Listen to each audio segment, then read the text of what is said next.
Capricorn Risings 2024 shows an exciting year of creative breakthroughs, really releasing some cool stuff or getting out of your shell, and also releasing career boundaries and letting go of a chapter of work. If you're excited to find out what's coming up for you and your rising sign this 2024, which is like crazy to say, I remember doing 2019 yearly forecasts, like what the fuck. Anyway, like, subscribe, and hit the notification bell so you continue to be up to date next year with what the stars have in store for you. Hi, if you're new here, I am Maren. I make videos on astrology. I also put out music, so do stream my songs below. And if you want to enroll in any of my astrology courses or get a private astrology reading from me, all that info is down below as well. I take readings ongoing, and you can find all the info there.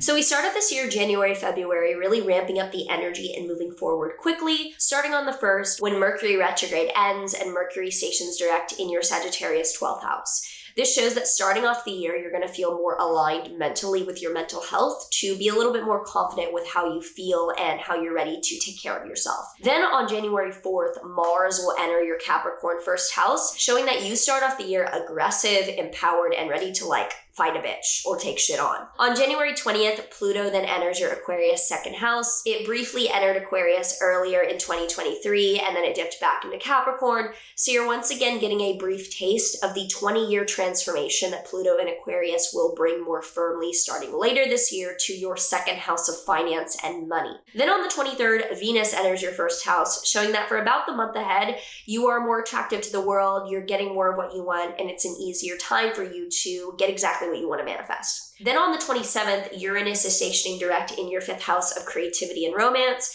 showing that you are ready to have some destabilizing, chaotic, really forward-moving events around relationships or creativity in your life. Now on Valentine's Day, February 14th, Venus and Mars will conjoin Pluto in your 2nd house, showing a lot of action around a way of making money or something that you have to do in order to resolve money dynamics in your life. From March until May, it is a very serious energy of a wake-up call, but also some pretty awesome rewards coming your way. On March 3rd to 9th, Venus and Mars are going to square Uranus between your 2nd and 5th houses, showing that your creative efforts or someone that you're dating are leading to financial chaos in your life, but it's not all bad. On March 21st, Venus will conjoin Saturn in your 3rd house of content or writing, showing very good but very serious things that are required of you to create or to write. On March 25th, there is then a lunar eclipse in your Libra 10th house of career, showing an ending or a letting go and a releasing of something around career or the beginning of the end of a career path for you. On April 1st through the 25th, there will be a Mercury retrograde in your Aries 4th house of home or family, so do be aware that April might be a time of reconsidering and rethinking your home or living situation. And on April 3rd, Venus will conjoin Neptune in your 3rd house of writing or content, showing a beautiful otherworldly spiritual experience around something that you're creating. This could also be a beautiful short-term nearby trip experience with travel very nearby. On April 8th, there is a total solar eclipse in your Aries 4th house of home or family, showing an extremely important and groundbreaking direction for the year around living situation that does begin around then. On April 10th, Mars will conjoin Saturn in your 3rd house of writing or content, so do be aware that you could suffer some extreme writer's block or rejection and some big blockage around April 10th for that. On April 20th, however, Jupiter conjoins Uranus in your 5th house of creativity and romance, showing a huge expansive breakthrough of something creative or something romantic occurring in your life. Now on April 29th, Mars conjoins Neptune in your 3rd house, showing a spiritual warrior energy of writing about something or creating something that requires effort but is very aligned for you. And from May 18th to the 23rd, Venus will conjoin Uranus and Jupiter in your 5th house of dating or creativity, showing amazingly expansive, sudden, groundbreaking events continuing both creatively and or romantically in your life. On May 25th, Jupiter then enters your Gemini 6th house of physical health or coworkers for the next year ahead, showing that from June 2024 until June 2025,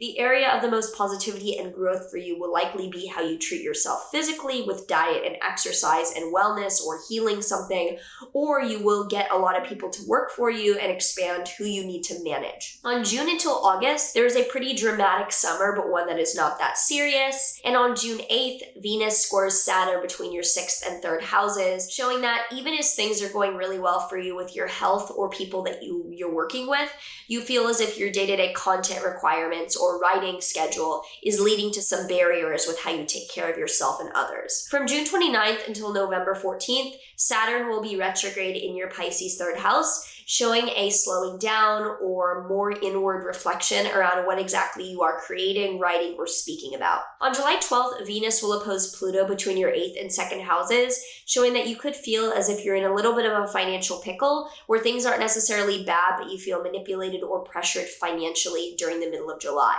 On August 5th through the 28th, there is then a Mercury retrograde between your 8th and 9th houses, showing that you're likely going to be reconsidering both finances in your investments and travel and education in your life this August. On August 14th, Mars conjoins Jupiter in your 6th house, showing that you're putting a lot of effort, a lot of strategy, a lot of motivation towards doing things physically. And this could track, I'm a Capricorn Rising and I've been thinking about doing something that's like a marathon or something physical later next year that I can train for. So it could be like something around this time that is similar for you guys. Then on August 19th, Jupiter will square Saturn between your 6th and 3rd houses. This is a background transit for a lot of the second half of this year, showing that even as things around health or around what you are growing your company or coworkers with is improving, you feel as if your day-to-day requirements for content writing or routine are putting a blockage on that. Now, September onward shows an energy of going inward to focus. So on September 1st, Pluto retrograde re-enters your Capricorn 1st house. This is the final 2 months of the 20-year transformation of your identity and your appearance that you have had happening.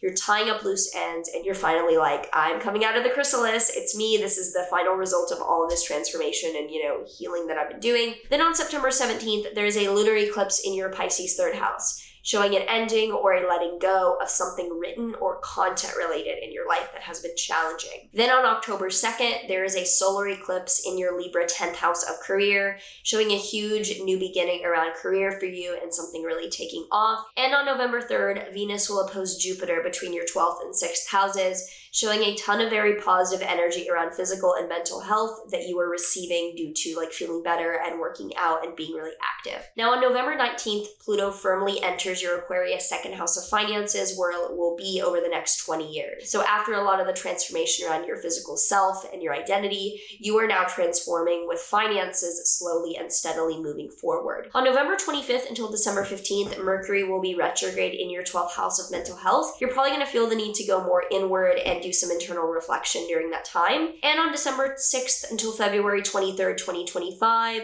Mars will be retrograde in your Leo 8th house of finance and investing, showing a big redirection and new decisions that you're reconsidering what you're doing with effort and challenge around finance and investing during that time. And we end the year on the 24th with Jupiter squaring Saturn, again showing this background energy of health-wise and the people that you're managing for work doing really well, but you with your content and what you have to do day to day kind of, putting a blockage on that. So if you already have some thoughts or some feelings around what is coming up for you this year ahead, do let me know in a comment down below. And now let's pull a tarot card to see what other info we have. The tarot card that we have here for Capricorn Risings for 2024 is the 7 of Pentacles. So when I pulled this card, I was like, no, please, no. I get this card all the time as a Capricorn Rising. It shows basically, it's known as the Lord of Failure. It shows you being unhappy with your creations and you're like, I am unsatisfied.